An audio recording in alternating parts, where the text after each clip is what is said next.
पुराने समय की बात है। मथुरा के पास एक गांव में धनपाल नाम का एक अमीर साहूकार रहता था। उसके पास धन दौलत और सोने चांदी की कोई कमी न थी, लेकिन वह बहुत लोभी और निर्दयी था। गांव के लोग जब उससे कर्ज लेते तो उनसे ज़्यादा ब्याज वसूल करता। कई बार लोग अपना घर भी और ज़मीन भी खो देते। एक दिन गांव की एक गरीब विधवा उससे मगर मांगने पहुंची। उसने कहा, साहूकार जी, मेरी फसल खराब हो गई है, मुझे थोड़ा कर्ज दे दीजिए। धनपाल ने कठोर आवाज़ में कहा, ठीक है, लेकिन अगर समय पर पैसा नहीं दिया तो तुम्हारा घर मेरा हो जाएगा।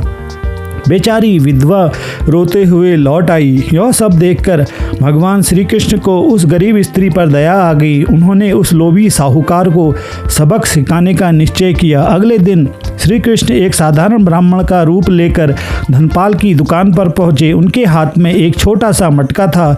ब्राह्मण ने कहा, साहूकार जी, यह मटका बहुत अद्भुत है, जिसमें जितना सोना डालो वह उसे दुगना कर देता है। धनपाल के मन में तुरंत लालच जाग गया।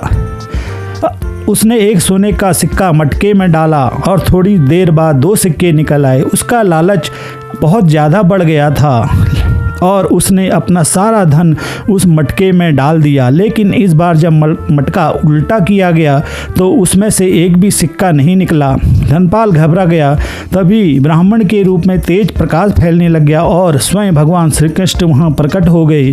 श्री कृष्ण बोले, धनपाल, तुम्हारे पास पहले से ही बहुत धन था, फिर भी तुम गरीबों को दुख देते रहे। लालच इंसान को अंधा बना देता है।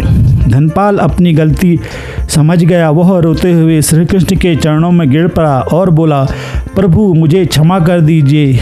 उस दिन से उसने गरीबों के कर्ज माफ़ कर दिए और उनकी मदद करने लगा।